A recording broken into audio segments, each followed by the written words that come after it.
everybody, Weeb Rabbit here, and we are back with No More Heroes 2 Desperate Struggle Part 2. In the previous part, it was a bit of a weird one. It kind of starts in the middle of the story, kind of starts in media res, and you kind of have to get through the cutscenes to explain some things, but hopefully I did a good job catching everybody up, at least a little bit. In this part, I promise there'll be some more catching up, and then from there, we kind of understand how the game works. Once again, Terrific is with me. He's along for the ride. Say hello, Terrific. Yo, what's going on? All right, and with that being said, before we head outside, let's check some of the stuff in here real quick. So once again, as before, we have our closet. During the course of the game, we'll probably change some t-shirts and stuff. Already, we have quite a few shirts compared to the first game where you don't really get anything until later. But for now, I think I will stick with the anime shirt. I just think it's just, why not? He only has the one jacket. Yeah, he only has the one pants. Sunglasses, he only has the one. So there's stuff we can change later. But for now, I think it's a pretty good look. Later, we'll see if we borrow to change it. So there's the closet, as always. Jean is here. This time around, she's gotten really fat. And so you can play with her to help her lose weight, but we'll do that later. There's this, which is interesting. There are these magazines that you can look at, and they teach him different wrestling moves. So that's kind of fun. That's cool. Yeah. So this time, instead of getting the mask between levels and that guy I used to wrestle with that makes you remember moves, this time around, if I remember, you just learn them from these issues. But yeah, I think these two, I think he already knows them. Let me see if he knows the second one as well, because I think he already knows some of them. Yeah, see, I think he already knew these. Oh no, this one he learned. The first one he didn't know. I mean, the first one he knew. The second one he just learned it. Perfect. And so yeah, you can use those in the overworld now. And besides that, there's not really too much to do this time around.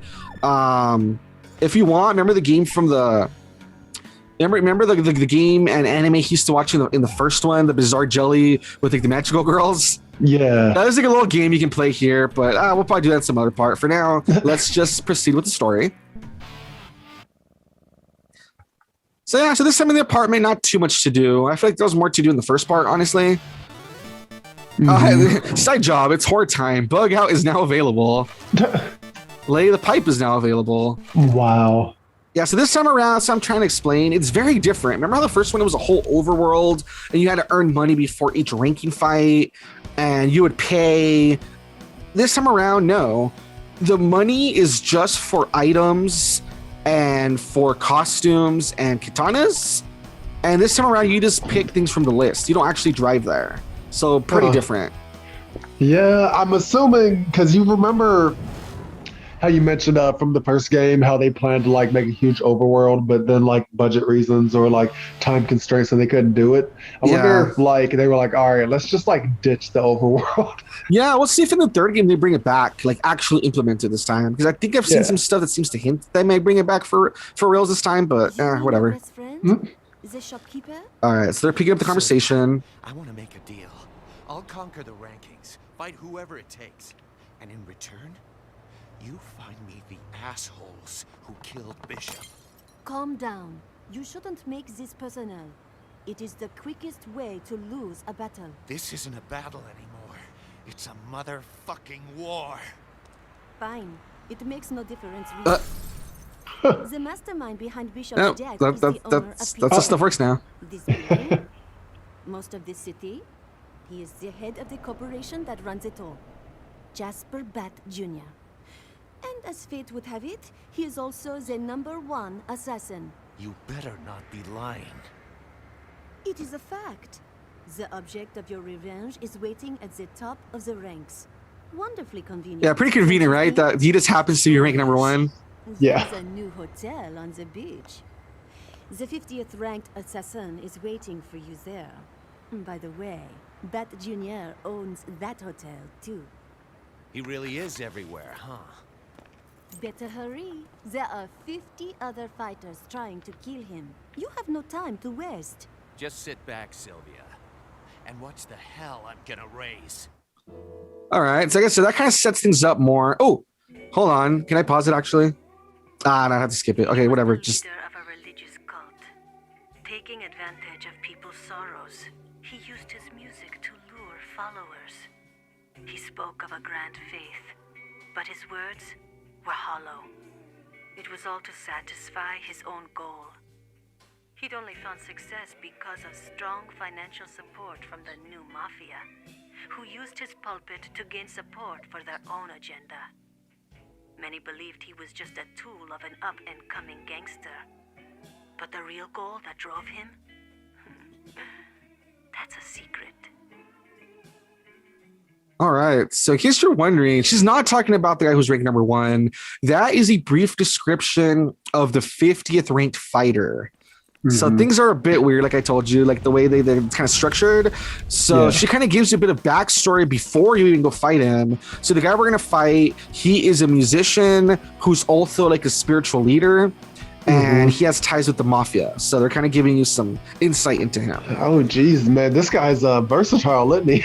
Yeah. Real quick before we continue, what I was trying to say, I was hoping we could pause it. So we should be all caught up now. I don't know if you caught it. Did you catch the guy's name? The first ranked fighter? Wait, something Bat... Jason Bat Jr.? It's Jasper Bat Jr. Jasper Bat Jr. Do you remember in the first game when we were doing the assassin missions where we were killing the CEOs of the pizza company? Yeah. So that's what I remember. I told you that was really important for the second game. That's why he wants revenge, because we killed his family from the first game. Ooh, okay. So that's how it all ties together. Like I said, this game is like about like revenge and kind of a cycle revenge. So the guy whose family you killed and, you know, Skelter Helter, they're basically mad about how you like killed their family in the first game. So they set up this whole thing to get Travis, and that's why they want revenge, and they're trying to ruin his life, and that's why they killed Bishop. And in case you didn't notice, so in the first game, the pizza chain was real small. It was whatever. Here, under this guy, they own basically all Santa Destroy, turned it into a metropolis, and he owns everything: the hotels, the buildings, the police, everything. So, you know, change of landscape, right? Yeah. All right, so that kind of gives you a look of what we're up against. You know what I mean? So we're basically, it's a game of, you know, it's a revenge, and it's about trying to take down this guy that basically owns the whole city. So there you go. Pretty big scale compared to the first game, right? Yeah, I know. Also, remember, kids, revenge is always the option. Like, if you have a chance to get revenge, always take it. It's best served cold. And you want to make it personal. Oh, so talking about the tiger. Oh, if you look at this time, the map is a bit, the UI is a bit different. The heart's about the same. The map's a little bit different with what it looks like. On the top, remember how it used to just be a battery? Now it's a weird little slinky guy that gets more, you know, erect as there's more battery, or he was more flaccid if there's no battery. And then there's the tiger at the bottom. That when you get energy, the tiger gets stronger or whatever, which we'll see if we're able to use the tiger at some point. Oh man, yeah, no, I've been looking at the little hot dog boy there we go, in the look at corner. That. See, look at the tiger, look at the tiger. That's so cool. Although I don't know if there's any enemies. No.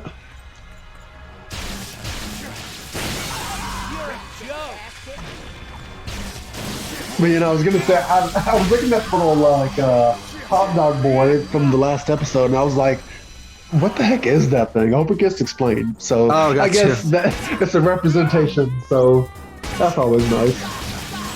Yeah, like I said, he becomes more flaccid as you run out of battery, or he gets stronger or whatever. So it's pretty funny.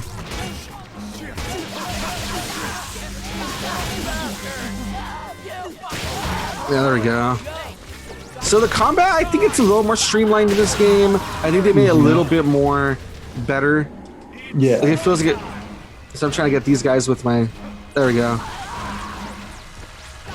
Yeah, with my lasers or whatever. See, I'm cutting him with the laser. Yeah. Come on, get this guy. Not that there guy. We go. Yes, I got him. Perfect. As always, you still want to get these. They still get. Oh, yeah. This time around, the battery's called Ecstasy. It's the Ecstasy gauge. As you can see, he got a magazine and it made it fill up. Oh wow. Yeah. It has as much weird humor as the first game, even though it's like a little bit more serious in some spots. You know, there wouldn't be no more heroes without the weird stuff. So. I mean, true. Alrighty. Oh man.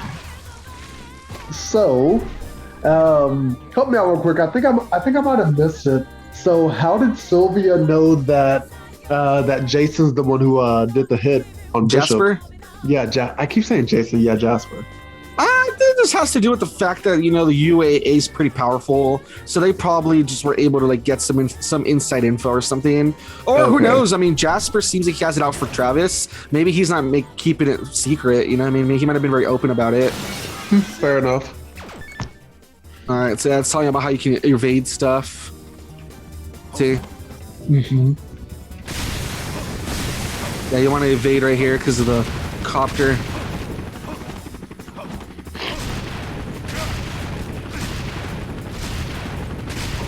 And so we need to roll. There we go. So the helicopter doesn't shoot us down. I mean, are you sure you're not meant to be shot down by the helicopter? Right? Maybe it's part of the story.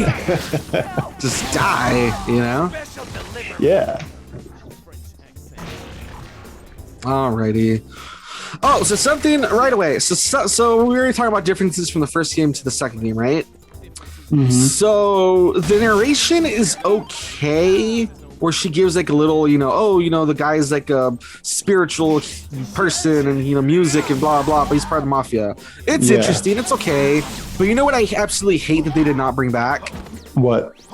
They did not bring back the splash taunts.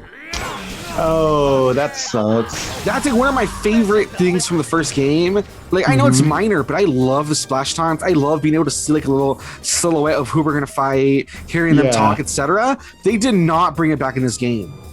Man. All right, now we gotta like tweet at the developer that they suck. Like, I really hope they bring back something similar in the third game. Because I know it's like such a simple it seems like so like really like that, like you really care that much, but I really like that feature. I thought it was really cool from the first game. I thought it was just really unique, you know what I mean? Yeah, no, I see what you mean. And then something else is like, in a way I do like that you don't have to earn the money to go to different rank fights, because it could be kind of annoying in the first game where like, okay, you feel like I just want to get to the next fight, but you'd have to like sit there and you have to do the side jobs to get the money to proceed. That was kind of annoying, but I don't know, at the same time I kind of liked running around and actually doing stuff in the world and having a reason to do it, because here you mostly really just do it because you mostly just do it because you want katana upgrades, or you want different outfits and stuff like that. So yeah, I'm assuming it just like added more depth and like substance to the game, even though it was a bit grindy at times though. Yeah, that's what I'm saying. Hopefully in the third one, hopefully they really do add back more of like an open world sort of thing, so that if you are hanging around the world and doing stuff, hopefully it doesn't mean something. Like, hopefully it's because you're like getting collectibles, or from what I've seen, I think it will bring it back like in a meaningful way, but we'll have to wait and see, I guess.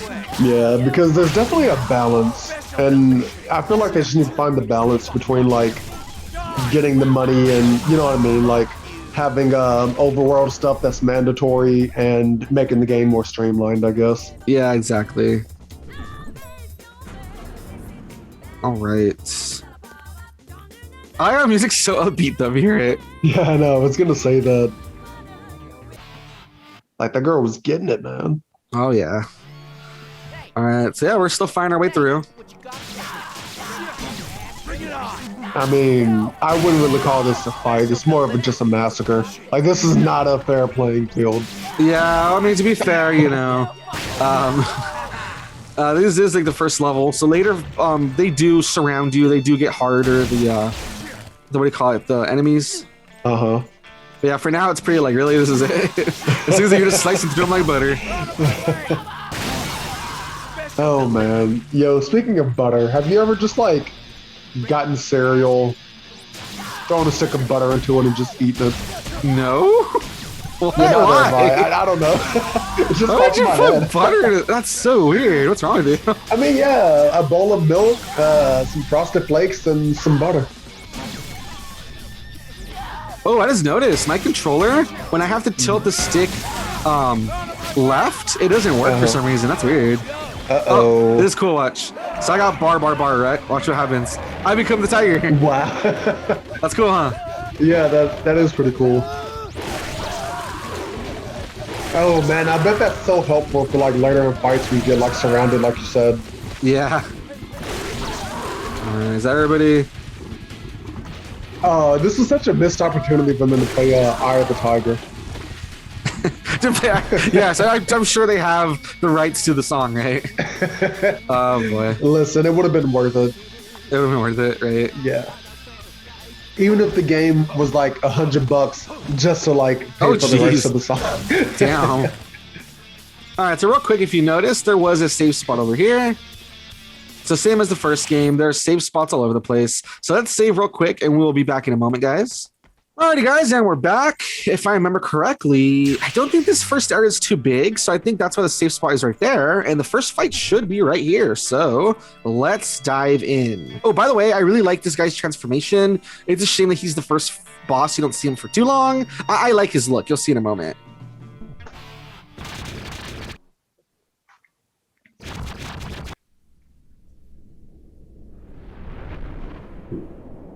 This must be karma. Travis touchdown. Spare me the mystic crap. I came here to fight. Okay, this part's screwed up. The fact, no, this part's like, it's actually screwed up. Look, like the fact they use them as like just like items is like super screwed up. Like, jeez. Wow. But I like this part though. Travis, the Crownless King. That's one of the nicknames given in this game. I love that. The Crownless King. True. I don't know who's talking about me, but that nickname's all right.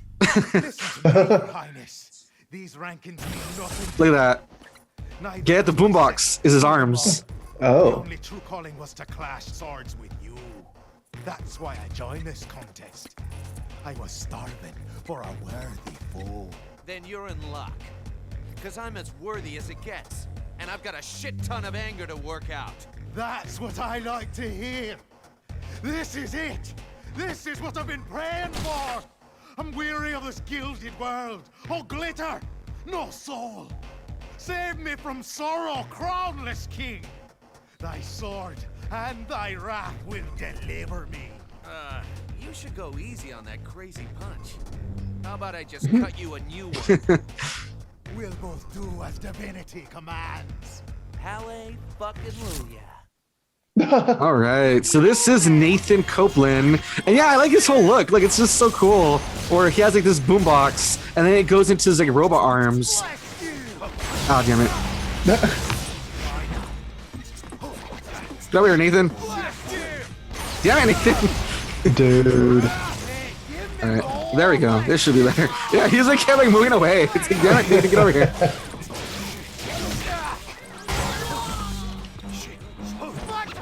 This is what sucks though. He starts doing all sorts of traps everywhere. Look at that. But yeah, see, like his arms are like robot arms that he uses. Like I said, like the A that comes from his boombox, which I think is like a really cool gimmick. Yeah, no, like one of the like most missed opportunities I think for this game is exploring these bosses a bit more. I know, that's what I really hate. They keep them mysterious, which in a way it's kind of charming how they're like really mysterious. I do kind of like that, but it kind of sucks that they're just so like, yeah, we can like know so much more. Yeah, because like, where did this guy come from? Like, why does he have, you know what I mean, like robot arms? Like, I feel like the most depth that we got for, I feel like the most depth that we got for a boss was like maybe, who was it, rank 4 from the last, or was it 5 or 4? Who was the singer? The singer? Yeah, from the last game. I You mean can't number remember. 9? Oh, oops. Yeah, number 9 then. Yeah, you mean the detective guy? Oh, that's what I'm talking about. Look at all these traps. I hate all these traps, dude. That's like get your way over to him.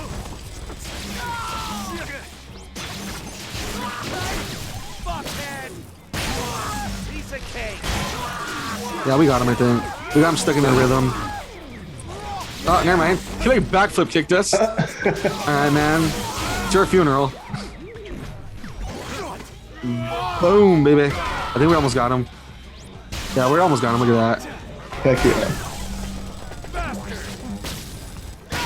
There we go.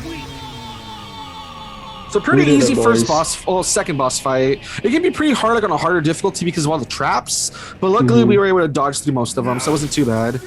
Yeah. So we cut them in half, Ah, yes. and that's a Nathan Copeland. And of course, you can always go to the wiki. I'm probably gonna do what I did for the first part. I'll probably for each part in the description, I'll probably put like their little like wiki description where it talks about their background. Congratulations on a fantastic victory. You are now ranked 50th. Just 49 left. This is gonna take a while. You were spectacular. Better hurry. Like you said, I don't want anybody getting to that bat bastard first. Look at you, Travis. Violence is the only way you can express yourself, no? Oh, I'm in the zone, baby. Nothing's gonna hold me back. Good. I'll arrange the next fight. It's going to blow your mind. Can't fucking wait. Yeah. Alrighty. So there you go. Nathan Copeland. Like I said, we jump over his body, which is kind of fun. Like, see the little sprite. And now we're number 50. All right. So like I said, yeah, I'll probably put it in the description. I'll try to put like the little wiki entry for each person we fight, because I think it's really interesting how it kind of gives you their background, real name, sometimes age, etc. I always thought that was like a little interesting tidbits, you know? Mm-hmm. Alrighty, guys, but I think this is a good spot to stop for what is it, part 2? You know, Yep. we worked our way through the hotel. We have a little bit more background of what we're doing and why, and we fought our second boss, which I like his look. It's kind of a shame he's kind of underutilized, but it is what it is. Yeah. But there you have it, guys. That's the end of part 2. If you like what you saw, like, comment, subscribe, all the good stuff. Hopefully, you guys will be back for part 3. Thank you to Terrific for being here. Yo. And we will see you guys next time. Bye-bye. Bye.